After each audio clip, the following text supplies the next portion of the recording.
संक्रांत संपली तरी सुगड्यातलं साहित्य काय संपायचं नावच घेना. म्हटलं शेजाऱ्यांच्या घरापर्यंत वास जाईल असा मसाले भात करायचा आज.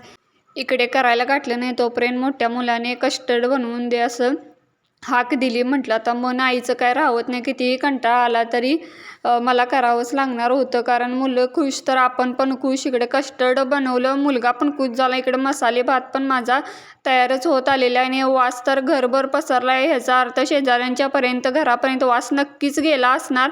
आणि सुगडातलं असं वेगवेगळे जे काय धान्य आहे त्याचं तुम्ही काय करता ते नक्की कमेंटमध्ये मला नक्की सांगायला विसरू नका. आणि हे सुगड उरलेले ते सुद्धा तुम्ही काय करता ह्या म्हणजे छोट्या छोट्या लोडक्यांचं ते नक्की सांगा. आणि हे बघा फ्रूट कस्टर्डसाठी वेगवेगळे फळंसुद्धा काढलेले आहेत. संध्याकाळची वेळ, दिवाबत्ती झालेली आहे आणि भात तर बघू शकता खूपच सुंदर आणि चविष्ट दिसायला इतका छान म्हटल्यावर चव पण छानच असणार. आणि बाकीच्या स्वयंपाकाची तयारीसुद्धा माझी संध्याकाळची झाली होती.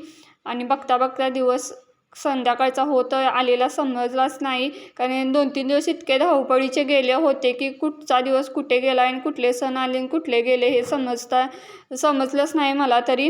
चला, असा होता आजचा दिवस. पुन्हा भेटू उद्याच्या मिनी व्लॉगमध्ये. तोपर्यंत बाय.